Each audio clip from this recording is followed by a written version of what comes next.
حضرت ابراہیم علیہ السلام کی عظیم قربانی۔ ہم ہر سال عید الاضحیٰ کے موقع پر جوش و خروش سے قربانی کرتے ہیں۔ یہ عید 3 دن تک مشتمل ہوتی ہے اور اپنے ساتھ بہت سی بہاریں لاتی ہے۔ اسلام میں موجود تمام احکام تقریباً کسی نہ کسی واقعے سے منسلک ہیں۔ قربانی کرنے کے پیچھے بھی ایک قصہ ہے، آئیے آپ کو وہ سناتے ہیں۔ حضرت ابراہیم علیہ السلام نے ذی الحج کی 8ویں رات کو ایک خواب دیکھا جس میں کوئی کہنے والا کہہ رہا ہے، بے شک اللہ تمہیں اپنے بیٹے کو ذبح کرنے کا حکم دیتا ہے۔ آپ صبح سے شام تک اس بارے میں غور فرماتے رہے۔ یہ خواب اللہ کی طرف سے ہے یا شیطان کی جانب سے؟ اس لیے 8 ذی الحج کا نام یوم ترویہ رکھا گیا ہے۔ 9ویں رات پھر وہی خواب دیکھا اور صبح یقین کر لیا کہ یہ حکم اللہ کی طرف سے ہے، اس لیے 9 ذی الحج کو یوم عرفہ کہا جاتا ہے۔ 10ویں رات پھر وہی خواب دیکھا۔ صبح اس خواب پر عمل کرنے کا پکا ارادہ فرما لیا، جس کی وجہ سے 10 ذی الحج کو یوم نہار یعنی ذبح کا دن کہا جاتا ہے۔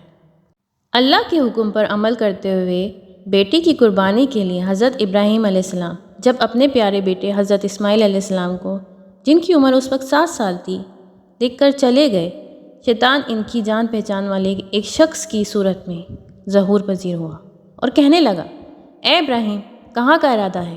آپ نے جواب دیا، ایک کام سے جا رہا ہوں۔ اس نے پوچھا، کیا آپ اسماعیل کو ذبح کرنے جا رہے ہیں؟ حضرت ابراہیم علیہ السلام نے فرمایا، کیا تم نے کبھی کسی باپ کو دیکھا ہے کہ وہ اپنے بیٹے کو ذبح کرے؟ شیطان بولا، جی ہاں، آپ کو دیکھا۔ آپ اسی کام کے لیے چلے ہیں۔ آپ سمجھتے ہیں کہ اللہ نے آپ کو اس بات کا حکم دیا ہے۔ حضرت ابراہیم علیہ السلام نے ارشاد فرمایا، اگر اللہ نے مجھے اس بات کا حکم دیا ہے تو پھر میں اس کی فرما برداری کروں گا۔ یہاں سے مایوس ہو کر شیطان حضرت اسماعیل علیہ السلام کی امی جان حضرت ہاجرہ کے پاس آیا اور ان سے پوچھا، ابراہیم آپ کے بیٹے کو کہاں لے کر گیا ہے؟ حضرت ہاجرہ نے جواب دیا، وہ اپنے ایک کام سے گئے ہیں۔ شیطان نے کہا، وہ انہیں ذبح کرنے کے لیے گئے ہیں۔ حضرت ہاجرہ نے فرمایا، کیا تم نے کبھی کسی باپ کو دیکھا ہے کہ وہ اپنے بیٹے کو ذبح کرے؟ شیطان نے کہا، وہ یہ سمجھتے ہیں کہ اللہ نے انہیں اس بات کا حکم دیا ہے۔ یہ سن کر حضرت ہاجرہ نے ارشاد فرمایا، اگر ایسا ہے تو انہوں نے اللہ کی فرمان برداری کر کے بہت اچھا کیا۔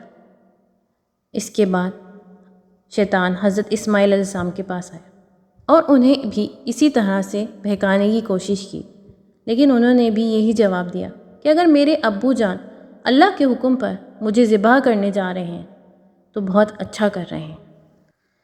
جب شیطان باپ بیٹے کو بہکانے میں ناکام ہوا اور جمرے کے پاس آیا تو حضرت ابراہیم علیہ السلام نے اسے 7 کنکریاں ماری۔ کنکریاں مارنے پر شیطان آپ کے راستے سے ہٹ گیا۔ تینوں مقامات پر حضرت ابراہیم علیہ السلام نے 7 کنکریاں ماری اور شیطان وہاں سے ہٹ گیا۔ اس یاد کو آج تک برقرار رکھا گیا ہے اور حج پہ ان 3 جگہوں پر کنکریاں مارتے ہیں۔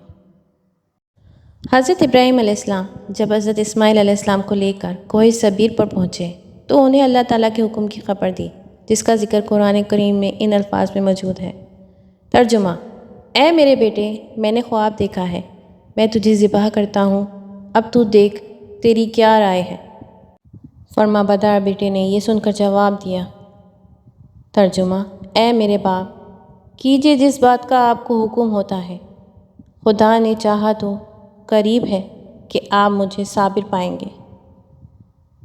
حضرت اسماعیل علیہ السلام نے اپنے والد محترم سے مزید عرض کی، ابو جان، ذبح کرنے سے پہلے مجھے رسیوں سے مضبوط باندھ دیجیے تاکہ میں ہل نہ سکوں، کیونکہ مجھے ڈر ہے کہیں میرے ثواب میں کمی نہ ہو جائے۔ چھری خوب تیز کر لیجیے میرے بابا، کیونکہ موت بہت سخت ہوتی ہے۔ آپ مجھے ذبح کرنے کے لیے پیشانی کے بل لٹائیے تاکہ آپ کی نظر میرے چہرے پر نہ پڑے، اور جب آپ میری امی جان کے پاس جائیں تو انہیں میرا سلام پہنچا دیجیے۔ حضرت ابراہیم علیہ السلام نے ارشاد فرمایا، اے میرے بیٹے، تم اللہ کے حکم پر عمل کرنے میں میرے کیسے عمدہ مددگار ثابت ہو رہے ہو۔ پھر جس طرح حضرت اسماعیل علیہ السلام نے کہا انہوں نے اسی طرح انہیں باندھا، اپنی چھری خوب تیز کی، ان کے چہرے سے نظر ہٹا لی اور ان کے گلے پر چھری چلا دی، لیکن چھری نے اپنا کام نہ کیا، یعنی گلا نہ کاٹا۔ اس وقت حضرت ابراہیم علیہ السلام پر وحی نازل ہوئی اور ہم نے اسے ندا فرمائی کہ اے ابراہیم، بے شک تو نے خواب سچ کر دکھائے، ہم ایسا ہی صلہ تجھے دیں گے۔ حضرت ابراہیم علیہ السلام نے جب حضرت اسماعیل کو لٹایا تھا، حضرت جبرائیل علیہ السلام کو اللہ تعالیٰ نے حکم دیا تھا اور وہ اسی ٹائم جنت سے ایک مینڈا لیے تشریف لے آئے اور دور سے اونچی آواز میں فرمایا اللہ اکبر، اللہ اکبر۔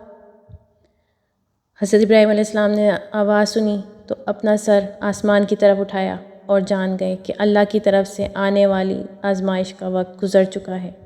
انہوں نے جواب دیا لا الہ الا اللہ واللہ اکبر۔ یہ سن کر حضرت اسماعیل علیہ السلام نے جواب دیا اللہ اکبر وللہ الحمد۔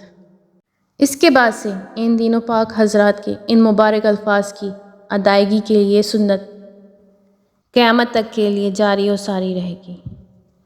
یہ حضرت ابراہیم علیہ السلام کا امتحان تھا۔ حضرت جبرائیل جنتی دمبا لیے آئے اور اللہ پاک کے حکم سے حضرت ابراہیم علیہ السلام نے اپنے پیارے بیٹے کے بجائے اس جنتی دمبے کو ذبح فرما دیا۔